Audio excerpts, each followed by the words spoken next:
ये कहानी है दो स्टूडेंट्स की।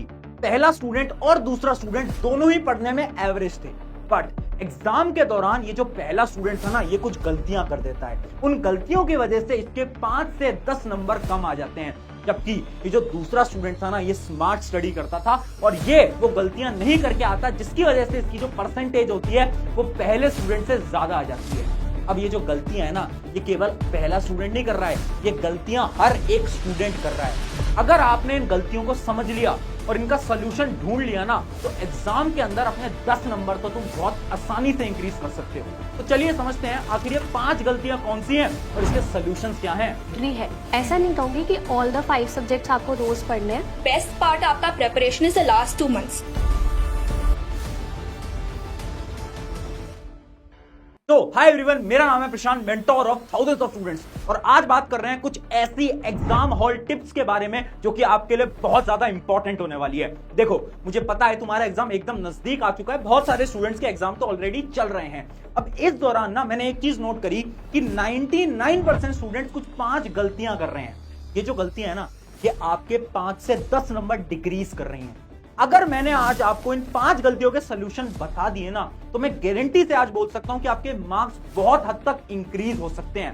क्या है आखिर वो गलतियां, वो एक एक करके समझाऊंगा, और उनके सोल्यूशन क्या है वो भी एक एक करके आपको बताने वाला हूं। तो चलिए स्टार्ट करते हैं। सबसे पहले बात करते हैं मिस्टेक नंबर 1, और मिस्टेक नंबर 1 है लास्ट मिनट स्ट्रैटेजी। देखो यार, लास्ट मिनट में हम कैसे पढ़ाई करते हैं। लास्ट मिनट में बहुत सारी प्रॉब्लम्स हम फेस करते हैं। हम ये सोचते हैं कि आज तो ना 12 घंटे पढ़ लेंगे, है ना, जो कि हम कर नहीं पाते। कितनी बार ऐसा हुआ है, एग्जाम से 1-2 दिन पहले तुम सोचते हो कि पूरी पूरी रात भर जगकर पढ़ाई करेंगे, डिस्ट्रैक्टेड नहीं होंगे, फोन नहीं चलाएंगे, बट थोड़ी ही देर पढ़ने के बाद क्या आप डिस्ट्रैक्टेड होते हो? बिल्कुल होते हो। क्या पढ़ पाते हो? बिल्कुल नहीं पढ़ पाते। होता है ना ऐसा। अब आखिर इसका सोल्यूशन क्या है? तो इसके बेसिकली 3 सोल्यूशन है, एक एक करके समझाऊंगा। इन तीनों स्टेप्स को फॉलो कर लेना, लास्ट मिनट प्रिपरेशन आपकी बहुत बेहतरीन हो जाएगी। सबसे पहली टिप है द टाइगर स्ट्रैटेजी। अब ये टाइगर स्ट्रैटेजी क्या है? तो देखो, एग्जाम के दौरान ना तुम्हें टाइगर की तरह बनना है। तुमने कभी शेर को शिकार करते हुए देखा है? कभी टाइगर को शिकार करते हुए देखा है? मैं बताता हूं कैसे कर। टाइगर ना हर रोज शिकार नहीं करता, पर जब टाइगर शिकार पे जाता है ना, तो अपनी वो पूरी एनर्जी लगा देता है उस शिकार के पीछे। तुम्हें भी पढ़ाई अब ऐसे ही करनी, यानी तुम्हें क्या करना है ना, तुम्हें अब ज्यादा घंटे नहीं पढ़ना है। तुम्हें 12 घंटे, 10 घंटे, 15 घंटे ये मत करो। तुम सिर्फ 2 घंटे का स्लॉट बनाओ। उस 2 घंटे में ऐसे पढ़ाई कर जाओ कि सारी इंफॉर्मेशन तुम्हारे दिमाग के अंदर जा रही है। देखो, हर एक स्टूडेंट गलती क्या करता है ना, वो ये सोचता है कि मैं ना 12 घंटे का टाइम टेबल बनाऊंगा, मैं सुबह उठूंगा 9 बजे, मैं ये करूंगा, वो करूंगा, ये करूंगा, वो करूंगा। बट ये जो दिमाग है ना, ये पता है कैसे काम करता है? आपका दिमाग 2 से 3 घंटे बाद थक जाता है। अगर आप उस दिमाग को और इंफॉर्मेशन स्टोर करवाने की कोशिश करोगे तो स्टोर कर ही नहीं पाएगा। यानी आप जो भी याद करने की कोशिश करोगे वो आपके दिमाग से अगले ही दिन गायब हो जाएगा। इसलिए हर रोज ज्यादा पढ़ने की जरूरत नहीं है, कम पढ़ो, स्लॉट्स में पढ़ो।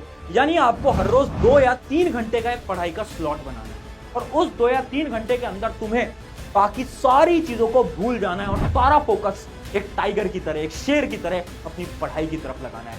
यही होती है आपकी पहली स्ट्रैटेजी, टाइगर स्ट्रैटेजी। दूसरी आपकी स्ट्रैटेजी है पढ़ ले स्ट्रैटेजी। अब देखो, कितने ऐसे स्टूडेंट्स हैं जो कि बार बार डिस्ट्रैक्टेड हो रहे हैं। आप भी हो रहे हो ना? सच सच बताना, बिल्कुल हो रहे हो। अब इसका सोल्यूशन क्या है?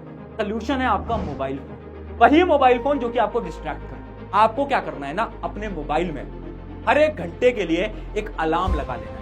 यानी मानो आप अलार्म लगाओ 12 बजे, 1 बजे, 2 बजे, 3 बजे, 4 बजे, हर एक घंटे के लिए अलार्म लगा लो सुबह सुबह ही, और उस अलार्म का टाइटल लिखो, अरे पढ़ ले।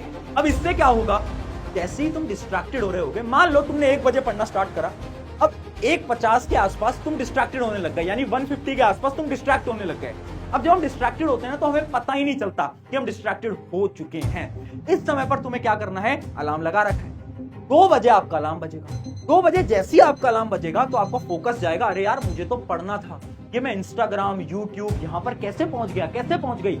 और उस समय पर आपके अंदर मोटिवेशन आएगी और आप वापस से पढ़ने लगोगे। अब आप वापस से डिस्ट्रैक्टेड हो गए थोड़ी देर बाद, तो 1 घंटे बाद फिर अलार्म होगा, वो आपको फिर से पाथ पे ले आएगा, फिर से आपको ट्रैक पे ले आएगा। तो ये जो स्ट्रैटेजी है, पढ़ ले स्ट्रैटेजी, बहुत इंपॉर्टेंट है हर एक स्टूडेंट के लिए।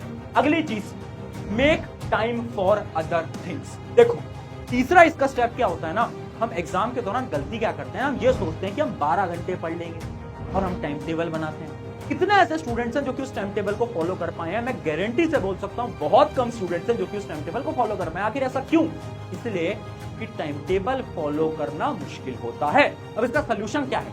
टाइम टेबल मत बनाओ। यानी तुम्हें टाइम टेबल किसका बनाना है? तुम्हें टाइम टेबल उन चीजों का बनाना है जो कि तुम्हें दिन में करना है, पढ़ाई को हटा। इमेजिन करो तुम दिन में क्या करना है? खाना खाना है, ब्रेकफास्ट करना है, डिनर करना है, दोस्तों के साथ शायद खेलने जाना है, जो भी आपको काम करने हैं, उन सारी चीजों का टाइम बनाओ कि मैं 9 से 10 तक अपना डिनर कर लूंगा। पढ़ाई का टाइम मत बनाओ। पूरे समय तुम्हें पढ़ाई करनी है, बस तो बाकी का टाइम है ना वो आपको बाकी चीजों में लगाना है। पढ़ाई तो पूरे दिन भर करनी है। ये होती है रिवर्स साइकोलॉजी। अगर आपने अपने दिमाग के साथ ये ट्राई करा ना, मैं गारंटी से बोलता हूं टाइम टेबल वाली प्रॉब्लम खत्म हो जाएगी, पढ़ाई में डिस्ट्रैक्शन भी खत्म हो जाएगी और टाइगर स्ट्रैटेजी की मदद से तुम फोकस से पढ़ भी पाओगे। तो ये थी आपकी पहली प्रॉब्लम। अब बात करते हैं हमारी दूसरी प्रॉब्लम के बारे में। दूसरी प्रॉब्लम समझाने के लिए ना मैं आपको एक एग्जांपल देता हूं, एक स्टडी बताता हूं। एक बार एक स्टडी करी गई थी 2 स्टूडेंट्स के ऊपर, जिसमें पहले स्टूडेंट के साथ पता है क्या करा? पहले स्टूडेंट को क्लास के अंदर एक टफ क्वेश्चन कराया, एक मुश्किल सवाल कराया, जो कि उससे नहीं हो पाया। अब उसका कॉन्फिडेंस एकदम डाउन हो गया था। अब उसी स्टूडेंट को उसके बाद एक आसान क्वेश्चन, अब शॉकिंगली उस स्टूडेंट से वो आसान क्वेश्चन भी सॉल्व नहीं हो पाया। अब यही चीज जब दूसरे स्टूडेंट के साथ करी गई, अब उसमें एक बदलाव कर दिया, एक चेंज कर दिया। दूसरे स्टूडेंट्स को पहले आसान क्वेश्चन दिया जो कि सबसे सॉल्व हो गया, और जो दूसरा क्वेश्चन था वो हार्ड दिया। अब शॉकिंगली इन स्टूडेंट से दूसरा क्वेश्चन भी सॉल्व हो गया। बताइए मैंने आपको क्यों बताया? क्या आपका दिमाग पता है कैसे काम करता है? जब हम कोई आसान चीज करते हैं ना तो हमारा दिमाग मोटिवेट होता है और वो आसान चीज करने के बाद मुश्किल चीज भी कर सकता है। बट अगर आपने दिमाग से आप सबसे पहले ही मुश्किल चीज कराओगे तो होगा क्या? आपका दिमाग डिमोटिवेट हो जाएगा और आप अगली चीज अच्छे से नहीं कर पाओगे। और यही ये स्टडी प्रूव करती है। अब ये मैं आपको इसलिए बता रहा हूं क्योंकि एग्जाम के दौरान हर एक स्टूडेंट एक गलती करेगा। जैसे ही आपके हाथ में एग्जाम पेपर आएगा, अगर तुमने एग्जाम पेपर में वो क्वेश्चन अटेम्प्ट करा जो कि बहुत मुश्किल है, तो तुम्हारा पूरा एग्जाम खराब हो जाएगा। ऐसा बहुत बार स्टूडेंट के साथ हुआ भी होगा, शायद तुम्हारे साथ भी हो। अब इसका सोल्यूशन क्या है? जैसे ही तुम्हारे हाथ में पेपर आए, हमेशा उस सेक्शन से स्टार्ट करो जो कि तुम्हें आसान लगता है, जो कि तुम्हारा स्ट्रॉन्ग पॉइंट है। इमेजिन करो तुम जेईई का एग्जाम दे रहे हो, नीट का एग्जाम दे रहे हो, बोर्ड एग्जाम दे रहे हो, तो तुम्हारा जो स्ट्रॉन्ग सेक्शन है ना, उस सेक्शन से आप स्टार्ट करो हमेशा। उससे आपका कॉन्फिडेंस बूस्ट होगा और उसके बाद आपका दिमाग मुश्किल चीजों को भी बड़ी आसानी से कर लेगा। ये टिप बहुत इंपॉर्टेंट है, इससे आपके 5 से 10 नंबर आराम से इंक्रीज हो सकते हैं। ट्राई जरूर करें। तो ये थी आपकी दूसरी गलती और उसका सोल्यूशन। अब बढ़ते हैं आपकी तीसरी गलती की तरफ। बट उस तीसरी गलती को बताने से पहले मेरा आपसे एक सवाल है। सवाल यह है, एग्जाम पास आ गए, बहुत बार ऐसा लगता है ना कि पढ़ने का मन नहीं हो रहा, बड़ा अजीब सा लग रहा होता है। मैं आज बस तुमसे यह पूछना चाहता हूं, तुम्हारा रीजन क्या है पढ़ने का? तुम्हारा रीजन क्या है पढ़ने का? जब भी तुम्हें अंदर से डिमोटिवेशन फील हो ना, रीजन याद है कि तुम किस लिए इतनी मेहनत लगा रहे हो। अपने पेरेंट्स को प्राउड फील कराना है, अपने रिश्तेदारों को चुप करवाना है, अपना नाम बनाना है, अपनी औकात बनानी है, इसलिए मेहनत कर रहे हो ना। एक बार अभी के अभी इस वीडियो को पॉज करके कमेंट में अपना रीजन लिखो कि तुम्हारा वाई क्या है, तुम्हारा रीजन क्या है। फटाफट से लिखना, उससे तुम्हें मोटिवेशन मिलेगा।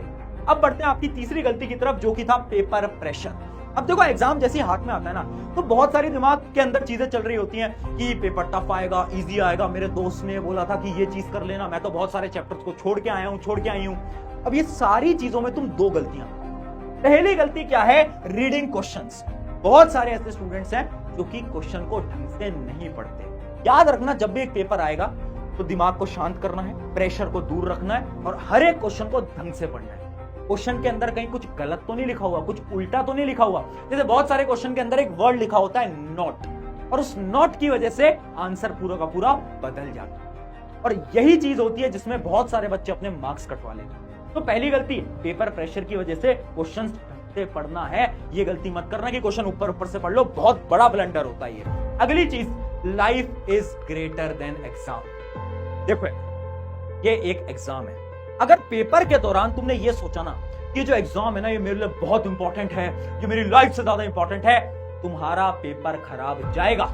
इसके ऊपर ना एक बहुत बड़ी रिसर्च करी गई थी। वो स्टूडेंट जिनके लिए पेपर बहुत ज्यादा इंपॉर्टेंट होता है ना, तो वो पेपर के दौरान पैनिक में आ जाते हैं, यानी टेंशन में आ जाते हैं, स्ट्रेस में आ जाते हैं। और स्ट्रेस के दौरान आपका दिमाग कुछ हार्मोन्स को रिलीज करता है, जिसकी वजह से आपकी कंसंट्रेशन पावर भी खराब होती है और आपकी मेमोरी पावर भी खराब होती है। यानी अगर एग्जाम के दौरान आप स्ट्रेस में होगे, गारंटीड एक दो क्वेश्चन गलत करके आने वाले हो। तो इसका सोल्यूशन क्या है? जब भी अंदर स्ट्रेस होना दिमाग के अंदर, तो बस आंख बंद करना और यह याद रखना कि मेरी जिंदगी, मेरा जीवन इस एग्जाम से बहुत बड़ा है।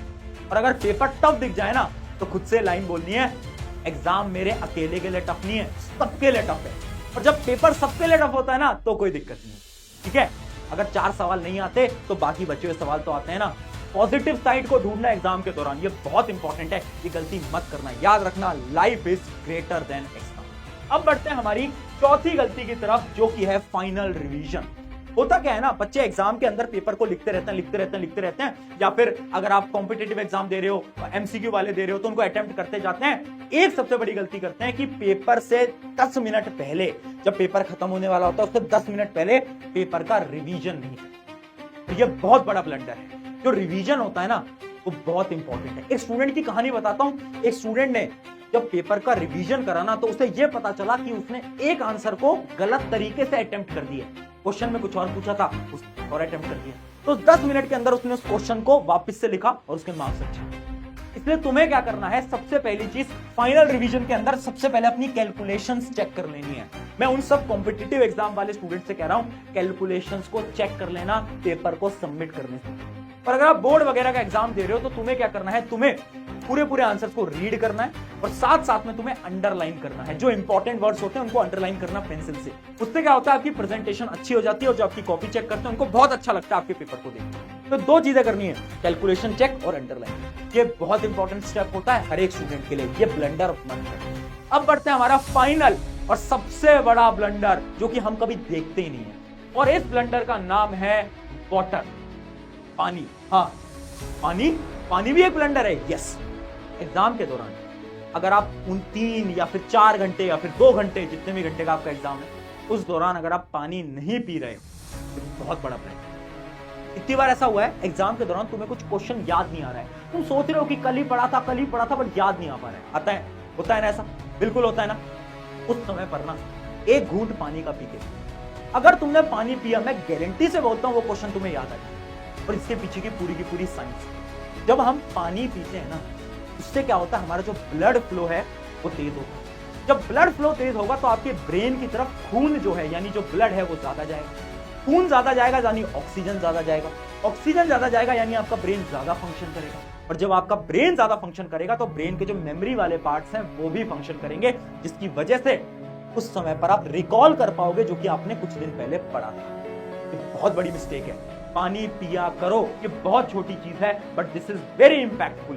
ये पूरे के पूरे एग्जाम्स को तुम्हारे पलट के रख सकते हैं। फिर 5 गलतियां थी, इन 5 गलतियों के मैंने आपको सोल्यूशन बता दिए। आई होप आपका जो रीजन है इस एग्जाम के अंदर अच्छे मार्क्स लाने का, वो आप कमेंट जरूर करोगे। अपना वाय बताओ और मोटिवेटेड रहो। मुझे पता है तुम सब कर लोगे।